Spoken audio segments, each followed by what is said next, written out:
Yeah, like a great leader, I ignored all suggestions and went with my own. Really? Studies show that when you disagree with a group, um, the brain's pain centers actually light up. Our tendency to conform isn't just social, it's biological. Yeah. When you said when you disagree with a group, the pain centers in your brain light up. I get sometimes immense joy out of it.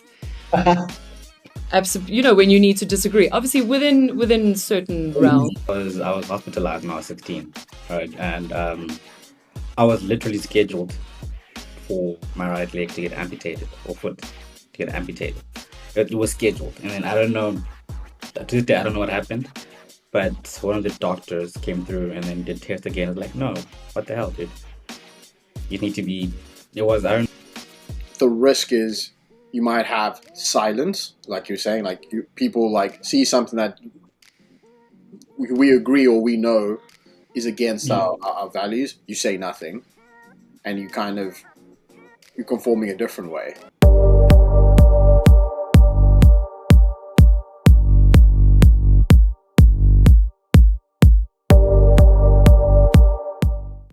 Conformity. You know, it's funny. Marna, when you first threw the name conformity into our Slack chat and asked us to pick a name for this discussion, I remember the look Ingrid gave and her response. Right? And I think you actually put that in our general chat and asked the entire company to choose to pick. And I think conformity was, if I'm not mistaken, the second, it had the second most votes, I think. Yeah, second most votes. Conformity got the least amount of votes across the three options, and You lie. the only reason we chose it is because of Ingrid's response was like, "This is why we have to do it." Yeah, I had a visceral reaction, and I think even gave some additional suggestions because you could be supportive. I was like, Ignored them. but what about maybe like these though? And but then, to be fair, after I got over my visceral reaction, when Mono explained the reasoning behind it, I was like, okay, all right. Yeah, like a great leader, I ignored all suggestions and went with my own. Really? I mean, but you gave it a Really decent helpful. reasoning, and as a reasonable subordinate, I conformed, and yeah, here we are. Conform, that's a good one. We conform, that's a good one. It's actually crazy because I was literally looking at the definition for conformed today, right? And obviously each platform or whatever has its own definition. According to Google, simply put, it's compliance with standards, rules, or laws. But a more in-depth definition by I think it was Psychology Today said conformity is the tendency for an individual to align their attitudes, beliefs, and behaviors with those of the people around them. Mm. Right? When Ing said she conformed to the idea of conformity, I, it made me think about the definition by Psychology Today, because you have to align, all according to that definition, you have to align your beliefs and your behaviors to those around you. Right? I mean, our brains literally mirror the behavior of those around us. Right? So I don't know if you're under pressure, Ings, and felt like, oh crap, I have to conform because everyone wants to conform. But The first thing that I thought about when I thought of the word was like communism. Like that's the first thing that popped into my head, and that's why I was like, "Oh, that's interesting." It's like it's not really that right, and it was almost like is our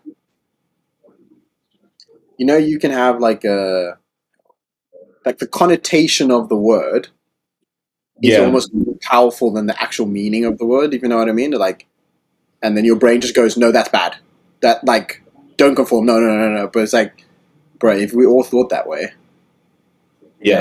then So you and I were aligned because I think I said this sounds like some sort of like camp or something where, yeah, I can't remember my exact words, but so I mean we weren't far off. We were on the same wavelength. yeah, yeah. It's Um, I think that your your definition or your the definition is interesting in terms of what you were saying, TK, of like what pops into your head when you think conformity and most of the connotations in your brain are negative, right? Rather than the idea that it is shared values, shared beliefs, shared things, systems, that kind of people you subconsciously or, almost like as second nature um, opt into or just abide by, I suppose. 100%. You know that literally studies show that when you disagree with a group, the brain's pain centers actually light up. So when you disagree with people, when you want to go a different direction than other people do, literally your brain is wired to. No, I mean, you won't feel pain, but the pain centers in your brain actually light up. They physically light up. It's crazy. I was doing the research, and I think it's important to understand just how deeply wired conformity is into human psychology. I mean, I know we talk about it now and we're laughing about it, but genuinely, there are numbers on this. There's numbers, there's research, there's papers on this that show that our tendency to conform isn't just social, it's biological, right? It's crazy. I get excited whenever I speak about psychology. I wanted to be a psychologist back in the day and then ended up in marketing. But So I'm going to throw anyways, something back at you because I think obviously, not the same can be said for the same for every person. But yeah. when you said when you disagree with a group, the pain centers in your brain light up. I get sometimes immense joy out of it. Absolutely, when you need to disagree, obviously within certain realms. But sometimes I like to push against the grain. That just kind of stir things up a bit and say, well, no. So obviously I feel like that has come with age from my side, but With I, age. and dare I say, sometimes I will look for it to disagree, so that I can sort of throw in a bit of a spanner in the works. But Yeah, I think that's a good point. It's like you aren't saying we aren't saying that it isn't about like diverse opinions or being like unnecessarily agreeable or even disagreeable. Yeah. Uh, you're simply saying that it is my belief that every good society, group of people, business, whatever, wherever there are like two or more people together, right? There has to be some sort of opt in to say, this is how we're going to act. What is our goal? Great. How are we going Yeah. to behave and act in order to get to that goal? We raise some sort of like we're gonna do these things and we're not gonna do these things. And Yeah. then you when someone violates that kind of code, that shared code of conduct or principles, you kind of put your hand up and go like, that's not what we do. Like that's not what we agreed on. We agreed on this. Yeah. Um, but that unity, I suppose, or that like coming together and doing something for the greater good of or the shared benefit of everyone is kind of in essence, it's like you're kind of conforming, right? You're saying like, I'm going to forego, some of my things for everyone else, and then it's about that cohesion and that like, um, yeah, that working together. I think you get that's where you get it. But then, of Yeah. course, the other side of the line is very much like herd mentality. Yeah. Like, do as you're told. Like whether you like it or not, you know what I mean. So I suppose there's a very it's a very fine line between the two definitions, but we kind of want to amplify in our minds at least, like the more positive version of that of say system. Yeah. 100%, man. I feel like the word conformity itself has such a negative connotation around it that when people hear it, they automatically cringe. Take Inks, for example. Literally, conformity was thrown at you, and you flipped. I mean, you didn't flip, but yeah, the word conformity set you off, right? But I feel like just to clarify, when we say conformity, obviously we aren't talking about politics or ideologies, right? And I've seen it firsthand. When values aren't clear or shared, people tend to just conform to the standard that is set, right? And I don't know. I just feel like I feel like it's hardwired into us as a human being, like you said, Manu, to just do as we're told. But like Ings, you said, you get excited by the prospect of disagreeing with someone, not for the wrong reasons, right? You get excited by the prospect of disagreeing with someone, of challenging that norm, and not just simply conforming to the standard. Right, so I guess my point is, because obviously, I mean, people conform for all sorts of reasons, whether it's fear, whether it's the choice. I guess the choice. I've done it just for the sake of avoiding conflict. Like I just do it, and I've done it Yeah, at times when I need, but more often than not, it's for the sake of avoiding conflict, for the sake of avoiding what the perceived outcome might be, if that makes sense. yeah, yeah, for sure. And I think like from a business perspective, right? It's a lot more clearer of like if something violates a business's code of ethics, or code of conduct, that immediately becomes, or the business's objective is to like stamp out that behavior. And Yeah. so, it's like there's value based, I suppose, conformity.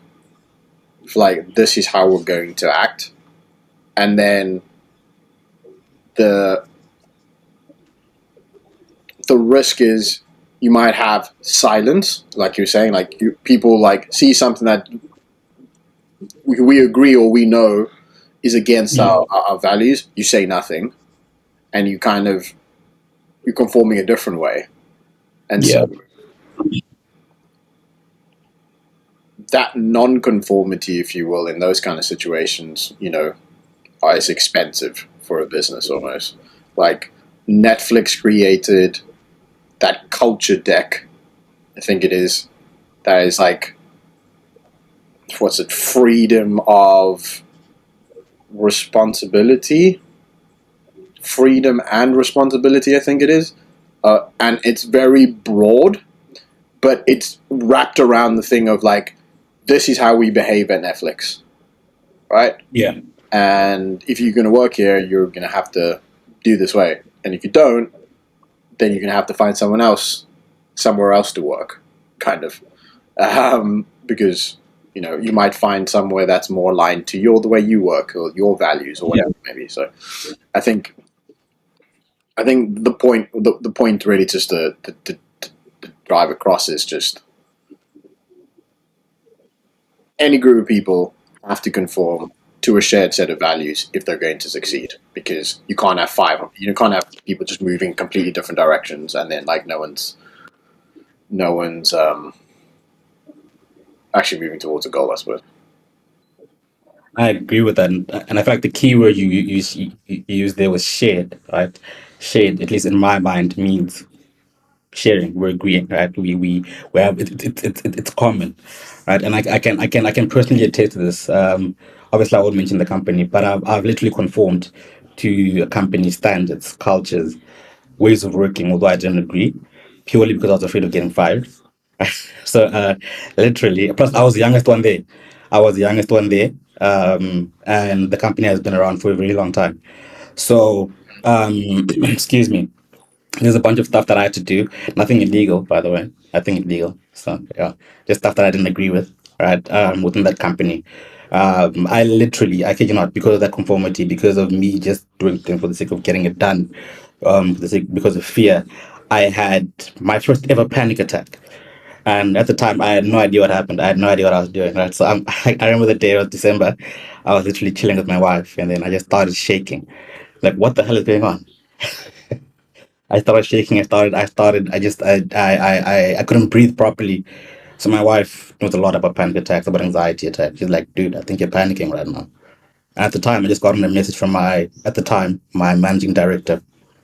It was literally just, hey, TK, like that's it, nothing else. We just, hey, TK, and it just set me off. And then, I guess, to cut a long story short, right, that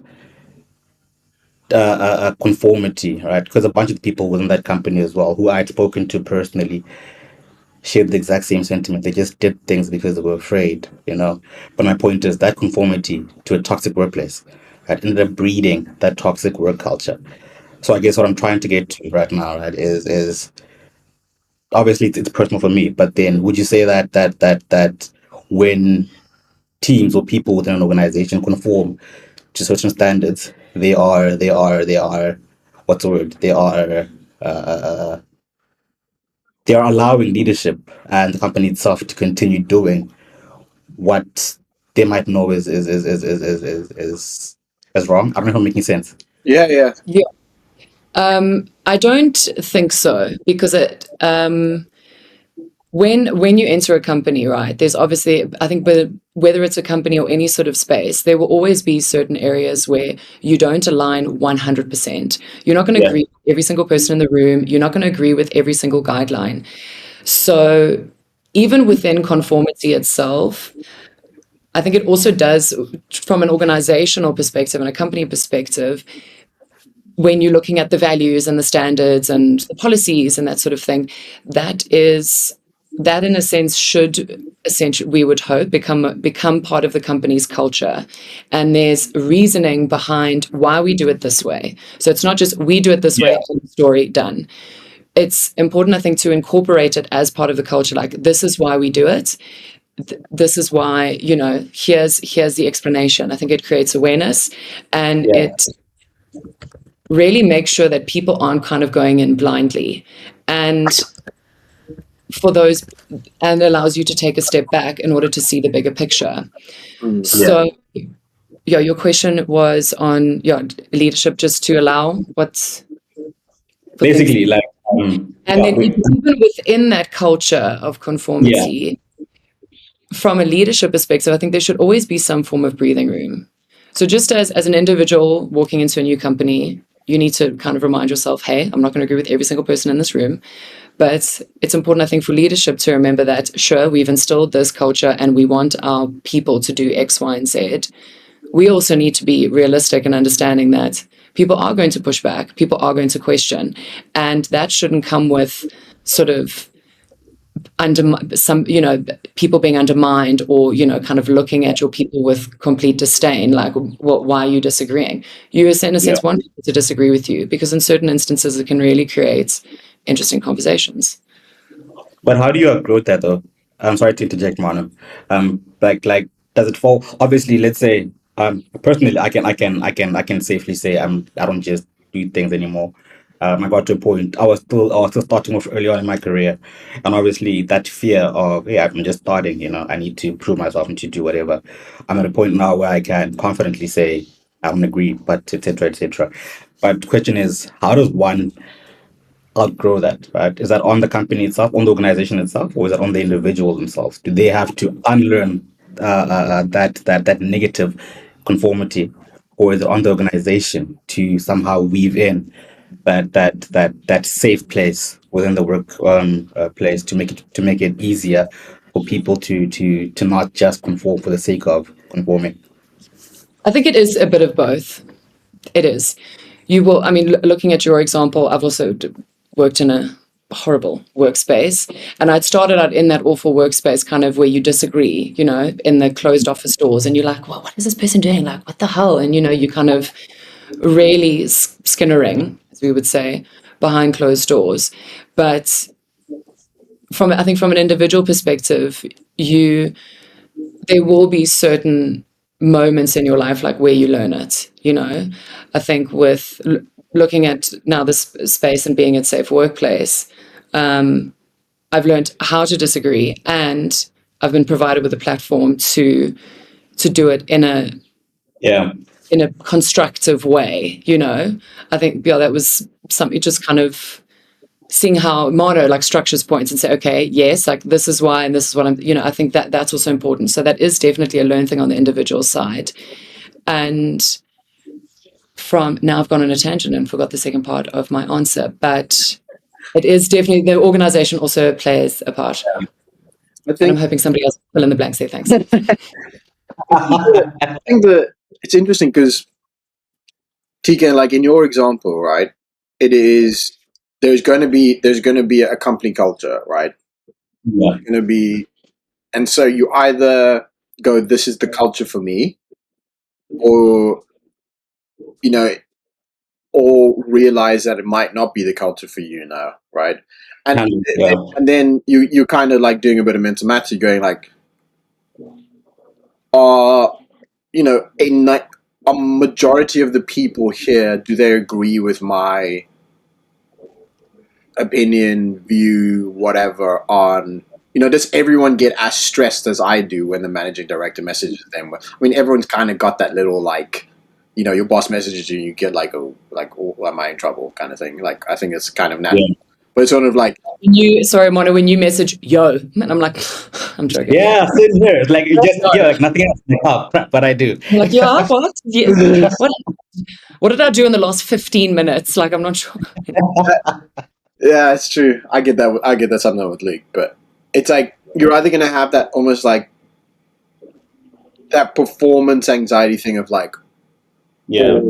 and it makes you anxious, but it's almost like a, I don't know.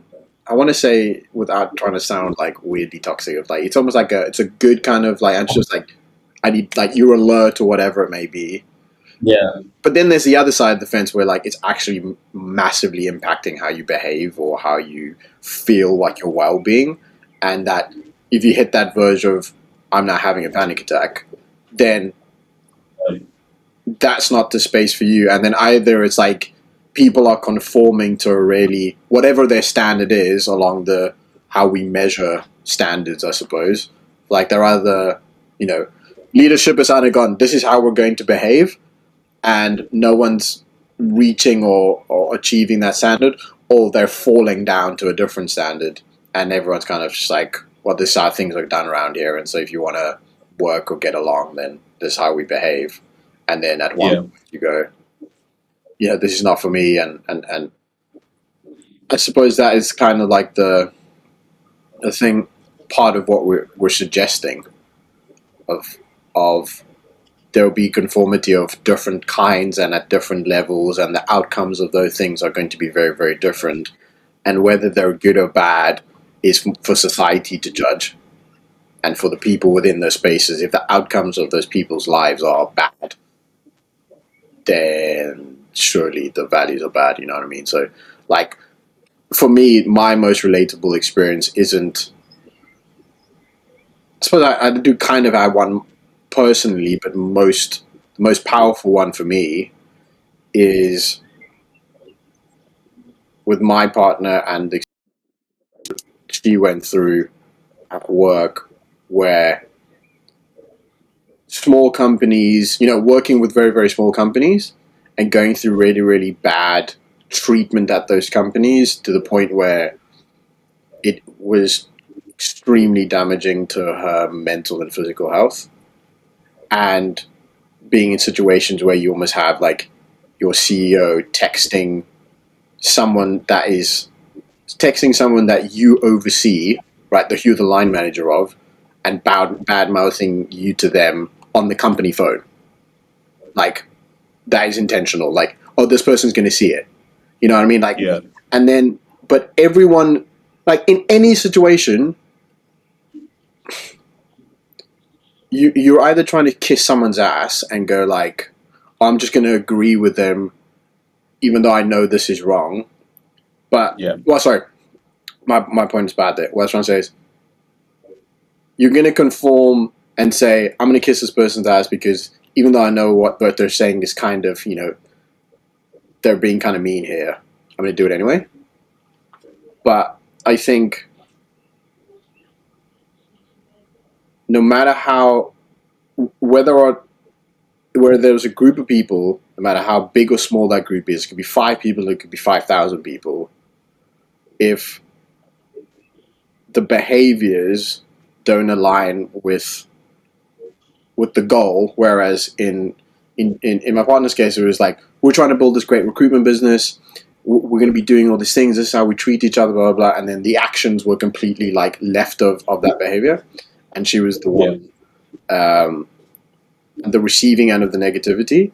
Then it's like, you are falling far past where you've set the standard to be, and now conforming to a different set of standards, I suppose.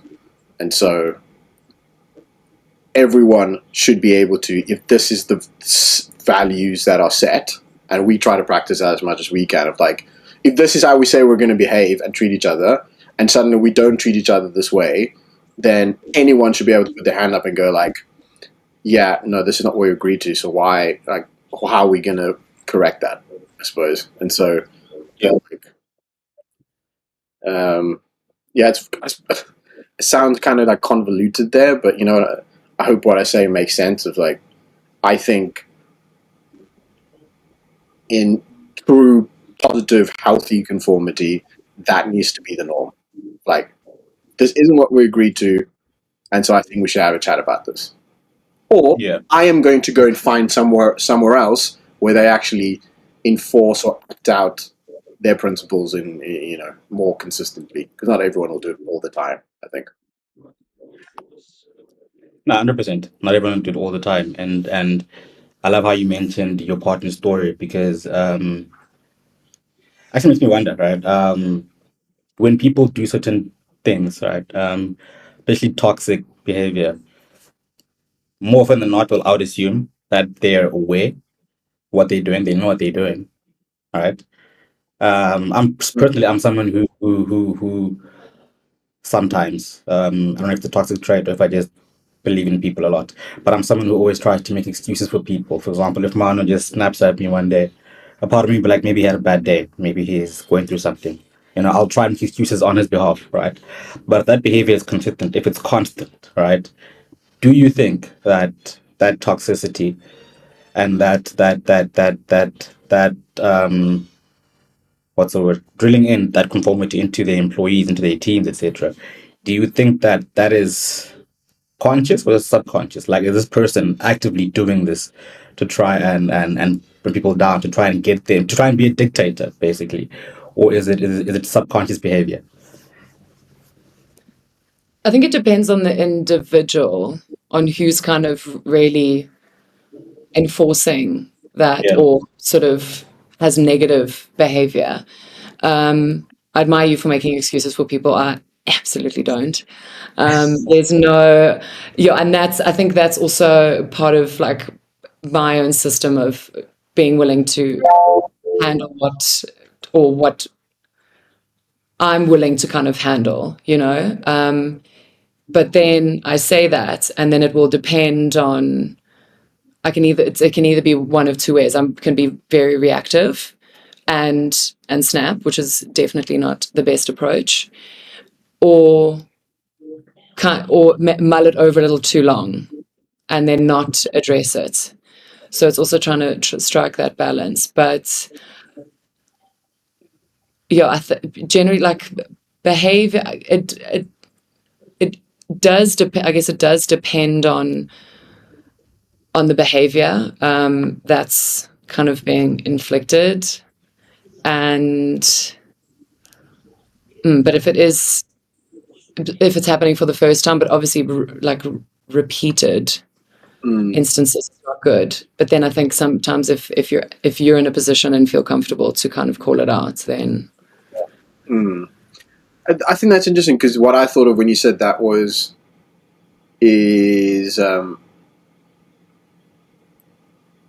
the first thing I thought was it's about how we achieve our goals, right? So like, Yeah. we're not going to act consistently. Well, we might not be ourselves 100% of the time, and we're going to we might say things the wrong way and upset someone unintentionally. Yeah. And some people might be more forgiving than others with that kind of behavior. And then it's like, but as long as we're achieving or striving towards our goals, I suppose it's okay. But then I also don't, at the same time, or in contrast, is like, you know, it matters also how we go about achieving our goals, and that the goal isn't just the ultimate, and that how we get there matters too.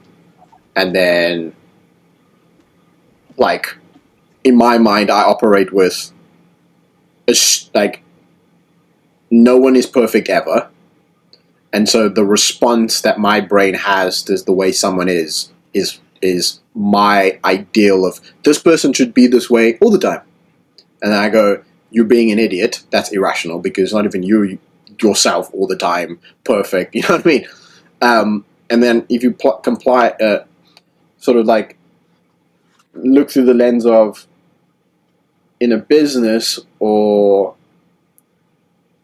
let's bring it closer to home, like in a compliance setting, maybe it is the compliance is more outcome focused, though. You know what I mean? Like, it's like we have to do these things because the law says we have to do these things. In a clinical situation, is we have to report the incident. The incident has to be investigated, it has to be acted upon, it has to be and so the conformity is more cultural. You know what I mean? It's like, well, we kind of have to treat each other. We have to agree how we're going to go about these things in order to achieve the outcome, because the outcome is important. But if you hate me every single time I do, like, we do this thing, then, you know, maybe this isn't the right place for either of us or one of us or whatever it may be.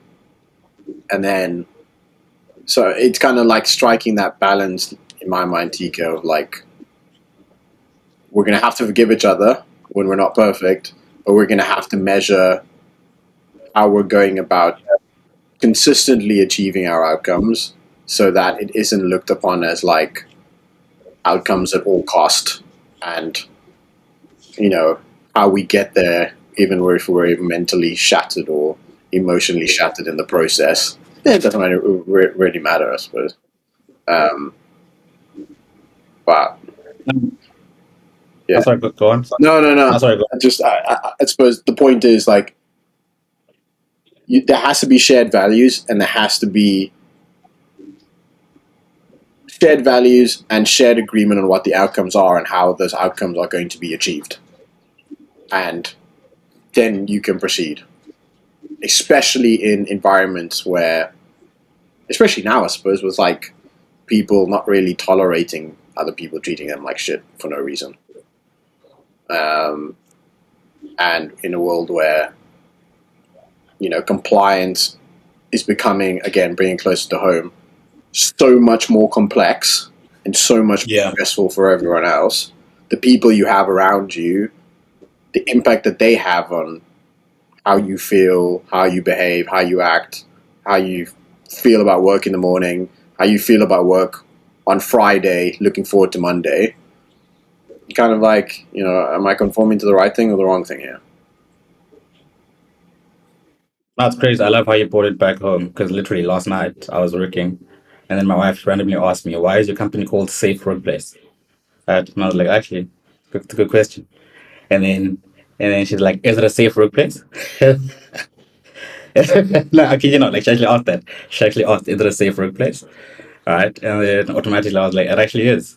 All right, and then, but just to My tie it wife, in. every time I say something or do or say or something, oh, what do you think about this? What is it? She'll I feel like we kneecapped ourselves with the company name, because she'll be like, "You can't do that because that's Safe Workplace. It's not Safe Workplace, is it?" Sorry, I interrupted you, but I thought about that. No, that's crazy. She almost just like slaps me with it. No, it's a very strong statement, and it's actually what attracted me to it when I applied, right? But to tie it back to what you were saying, man, about goals, right? And again, bring it closer to home. Every business, every organization has goals.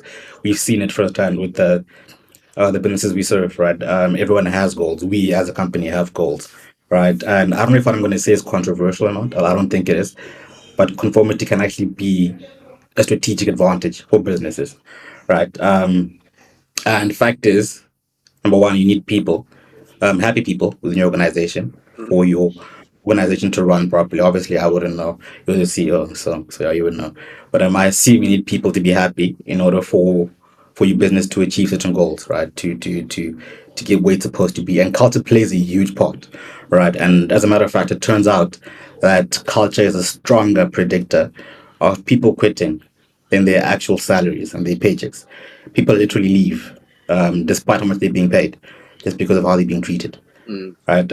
Again, personally, I've been there. That story I mentioned in the beginning, I left, I resigned with no plan whatsoever. Luckily, I got a job literally a few weeks later. but I was like, you know what, screw this, I'm done. I literally left, right? But if your values aren't real, people leave, right? Or if they stay, chances are they're going to disengage. And you can physically see someone who isn't mentally there, right? When you speak to them, you can see in their eyes, whether it's virtual or not, you can physically see that this person does not want to be here, or they just living life for the sake of living life, right? They don't want to be here, right? And companies with high psychological safety outperform peers in retention, innovation, and revenue, right?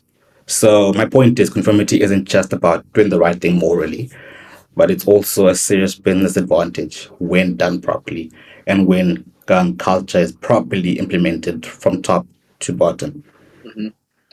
Yeah, I suppose that ties in then to what we were saying previously, right? It's like it does matter how you get there, Yeah, and how people are treated, and like everyone talks about, oh, culture, and then in our space it's compliance culture, which is like what does that mean? Like in my view, it's just that every action decision uh, that we make or action we take is all aligned around compliance. We're all aiming for the same goal, but part of that compliance culture is trust, transparency, psychological safety, yeah, and it's like because those impact how we get there. Like, how do we treat each other? How do we provide constructive feedback? How do we have a difficult conversation? How do we acknowledge one another or whatever it may be? And then it becomes like that is then a strategic driver, because it's like whether you have, no matter what kind of team you have, yeah, is if you can optimize for the culture of the people or the set of people that you have around you, and everyone's like, yes, I agree with this, like you will outperform another team who is aiming for the same goal but has completely split like values, I suppose, or way of working. That some people are kind of like doing things like you said, like someone's yeah, like completely disengaged in the meetings.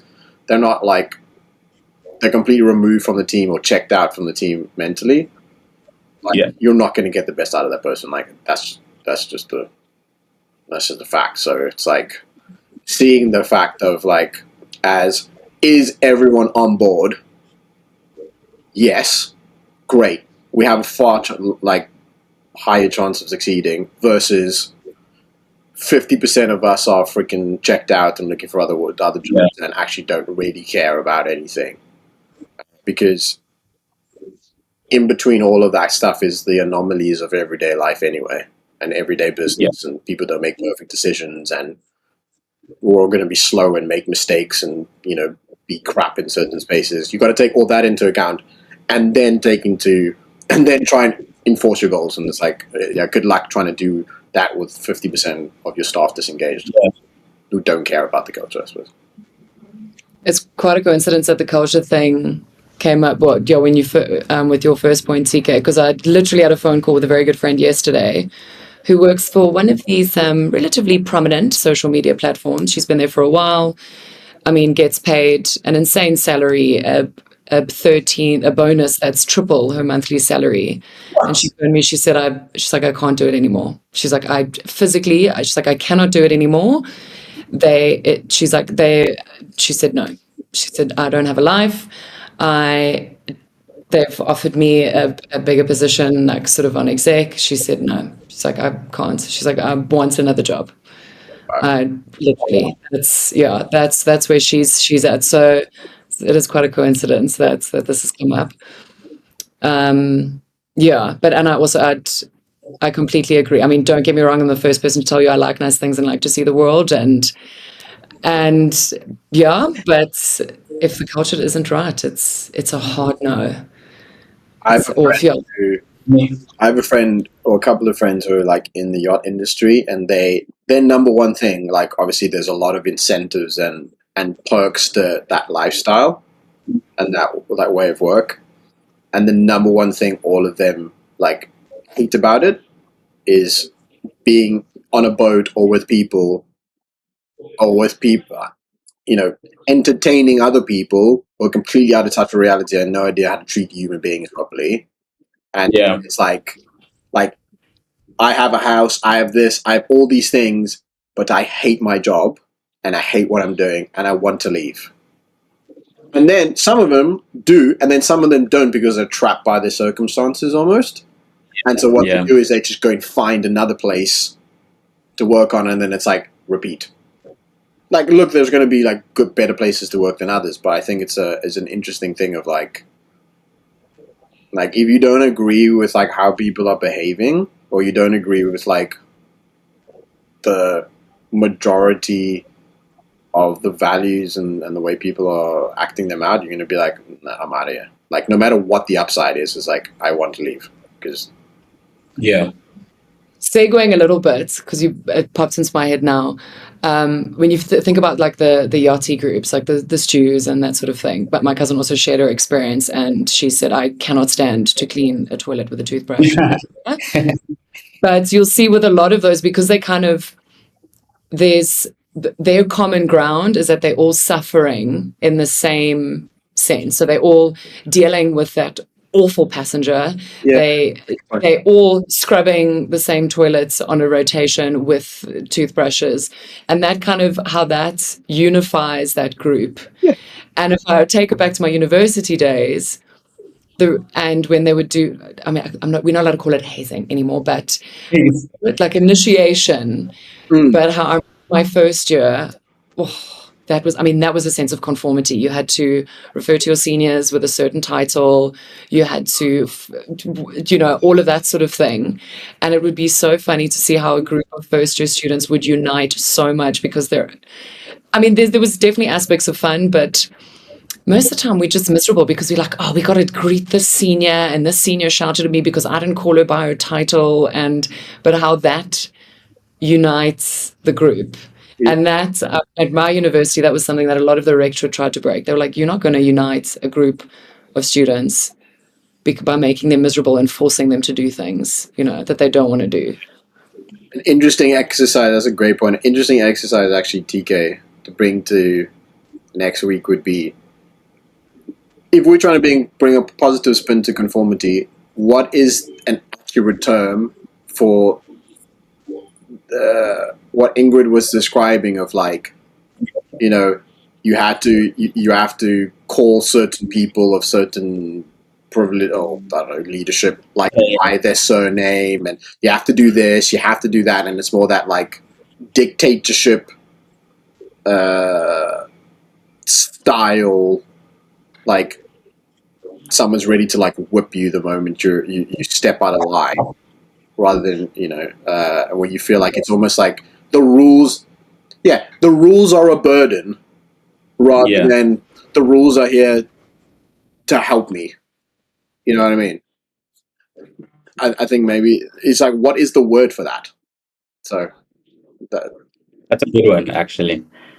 But I'm taking it back to what I mentioned in the beginning, right? Obviously, one thing you mentioned, Mano, was the importance of actually speaking up when values or whatever are violated. Sorry, excuse me, right? But essentially just speaking up, right? mm-hmm. But obviously, it's not easy. Again, I've been there. It's not easy. Up, putting your hand up is crucial, but it's extremely difficult, and not everyone is willing and able to be like Ings and be like, hey, screw you, you know. So yeah, but then my point is, right? I feel like it obviously boils down to the consequences of the outcome. And yes, don't get me wrong, that individual needs to take accountability and be able to speak up and mention whenever they feel a certain way. But I think it also boils down to leadership, right? To create an environment where speaking up is rewarded and not punished. Again, bringing it closer to home in an environment of compliance. I brought this example up a while ago about how I spoke to someone who works for one of these pretty big telco companies, right? And they wouldn't switch systems to assist them with their compliance because leadership says it's too much work and we know what we know, right?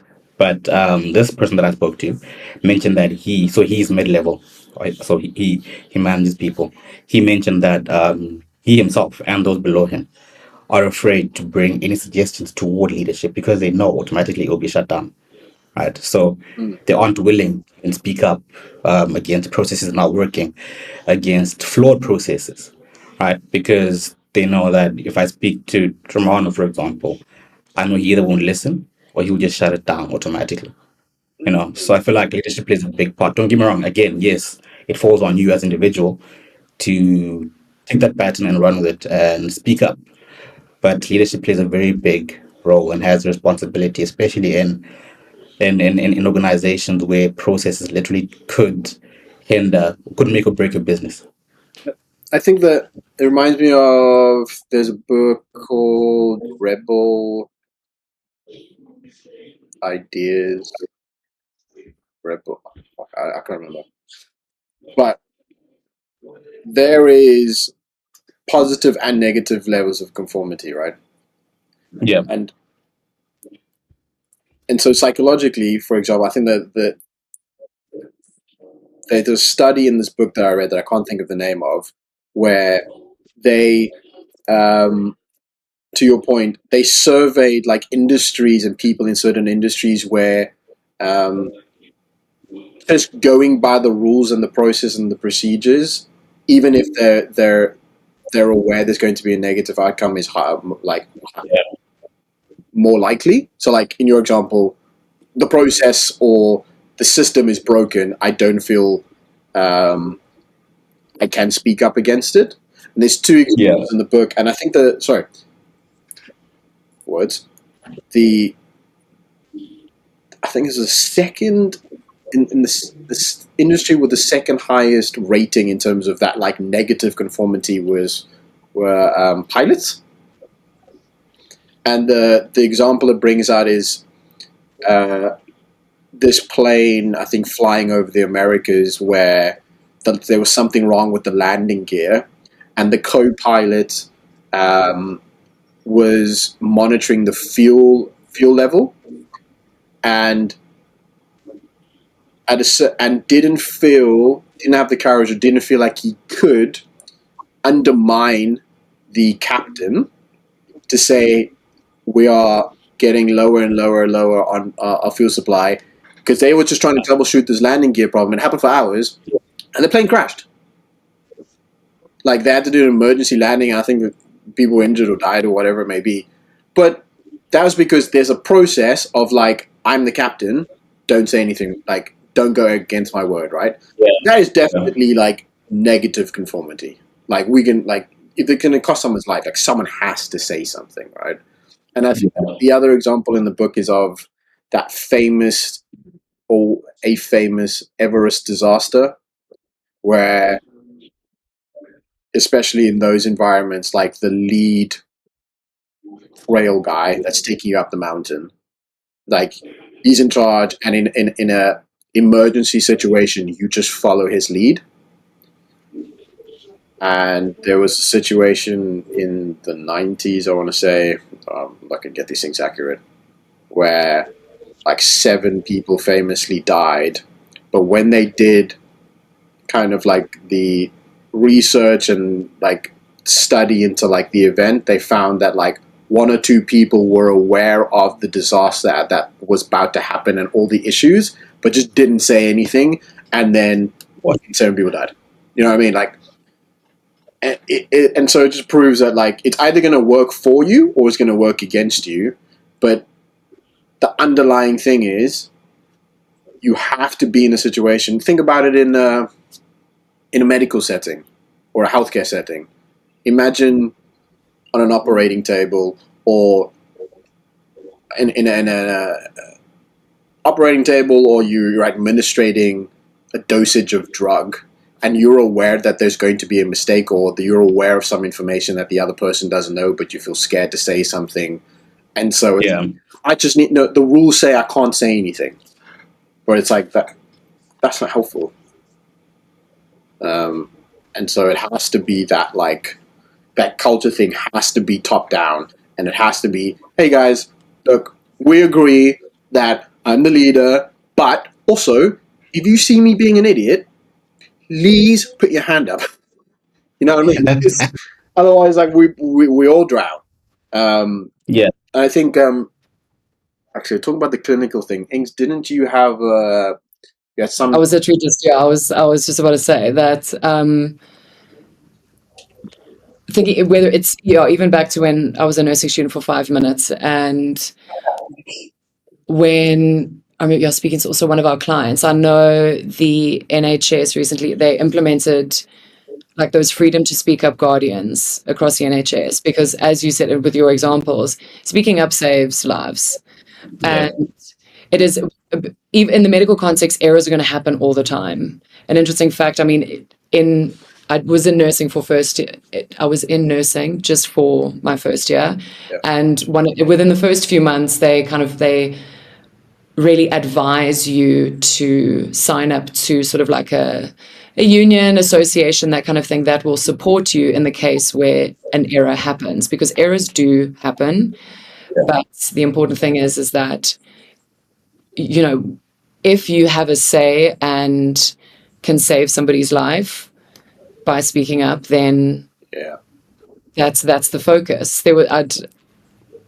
yeah, There was a scenario where I ended up flagging something with a doctor in my 5 minute stint, and it turned out that the patient had a pulmonary embolism, and those can be, so you've got to catch those quickly. So that's an example. And even as the dramatic as that sound, I think the concept of speaking up saves lives can be applied to really any sort of organizational context. Even if it's not coming from a leader saying, because maybe some leaders aren't going to say, if I'm being an idiot, tell me. But if there is that culture where I'm that person that's sort of saying, hey, I disagree, or something's not right, and I'm not getting shut down, that opens up the doors for somebody else to also feel comfortable enough to say something. So, speaking up saves lives, will save your workforce, will save your company from drowning. So, yeah, that's true. Yeah, it's and I think what that proves is like obviously, and in some environments, the risk is heavier than others. So it's like, and it might look different, but I suppose you never know where that moment is or exists in your business, even if you're not at a hospital or not flying a plane, where someone didn't have that moral courage, like didn't have that courage to say something that Yeah. the business has enforced of like their idea of conformity or this is how we behave, and then suddenly that costs you badly. Um, yeah, I mean, I know we could also present the argument and say, even in our safe workplace context, we're not saving lives, but yeah, our risks are still that they matter to us, and how we define our risks are important. So that's your stuff is your stuff. If it's kind of goes against your values as an organization, and then it's a risk, and it can have sort of serious damage. So even if you aren't trying to resuscitate somebody, it's okay. It doesn't make it any less important. it would be No, interesting. Sorry to get. I just had a thought now. Be interesting to do a poll after this and actually like do a survey and just like I wonder what does good conformity and bad conformity look like in different people's businesses, and yeah. maybe we can like link it once the poll is done, link it to this video so people can like see like this is in my business, this is a good idea of conformity and this is a bad idea of conformity. You know what I mean? That might be interesting little study. No, it would be. You know, when you mention speaking up saves lives, obviously this is not related to conformity, but again, to personal experience. And I actually shared this on LinkedIn a few days ago.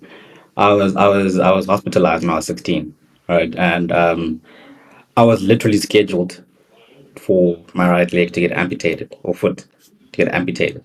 It was scheduled, and then I don't know. To this day, I don't know what happened, but one of the doctors came through and then did test again. It's like, no, what the hell, dude? You need to be It was, I don't know what it was. It was some growth. Like my cough literally doubled in size. It's crazy. It was so painful. I was in pain for like an entire month. Doctors had no idea what was wrong. Each doctor had a different diagnosis. And then it's crazy. We had to drive from where I stayed at the time, which was in a city called Polokwane, to Pretoria, just to go see someone who was a specialist. And then that specialist was the one who said I should get amputated. And then it's crazy. The day before, test run again, and I was told, "Oh no, sorry, you just need surgery. We're gonna drain this. You don't need to close your leg, dude." I was like, "What the heck?" You know, That I was happens 16. so often. Like, you have no idea how often that happens. It's actually crazy. Like, it's It's insane. crazy. It's Like, it's actually that serious. It's different between giving somebody like incorrect medication, but that it's happened. it's You're trying to concerning. comprehend that, and that's insane that you had to experience that. I almost lost my leg. I was 16. Like, what the heck? I was so terrified. I mean, Yeah. human error is like the number one cause of medical errors and like deaths and stuff, right? Like, Mm. but Yeah. imagine a situation where, like, thank goodness someone checked that. Like, No, honestly, The thing is, if they, I mean, they could have amputated your leeg, touch wood, Yeah. and then they would have never. I mean, do you think they would have like circled back and maybe, actually, TK. they'd just been like, hey, guys, did we really maybe need to yeah. do this Yeah, after all? Like, I mean, imagine. yeah. I mean, so my wife's she's leading a project called the Oliver McGowan training, and it's based on 15 odd years ago in the UK. Oliver McGowan was a kid, heavily autistic, was given the wrong medication in hospital. I think it was antipsychotic meds. And in his clinical record, it clearly showed that he shouldn't be given the medication, but he was having, I think it was like a tantrum. I don't know. I don't know what exactly the term was. And one of the nurses gave him the antipsych meds anyway, because like this will go, and it killed him. And so his mum really advocated for the training of autistic patients in healthcare and medical, and now the training is rolled out nationally.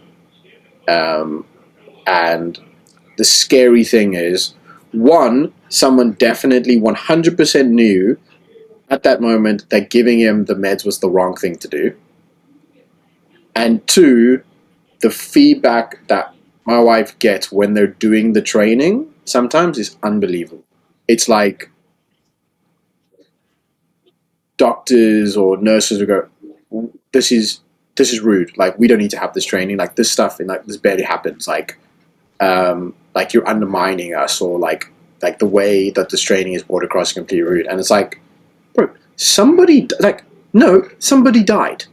Like, and it was definitely preventable, and definitely someone in that moment knew that wasn't the right decision, but didn't say anything anyway.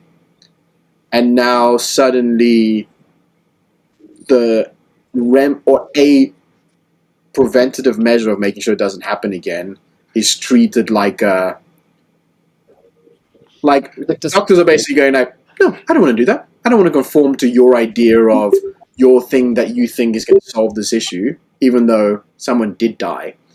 It's sad. I think in that example, like conforming to that type of process is absolutely a requirement, and that's that's going to save lives and is really a necessity. So Yeah, that's crazy. I think we've driven the point home, basically. Let's make conformity a good thing. We're going to have to agree that to do anything, we're going to have to work together. So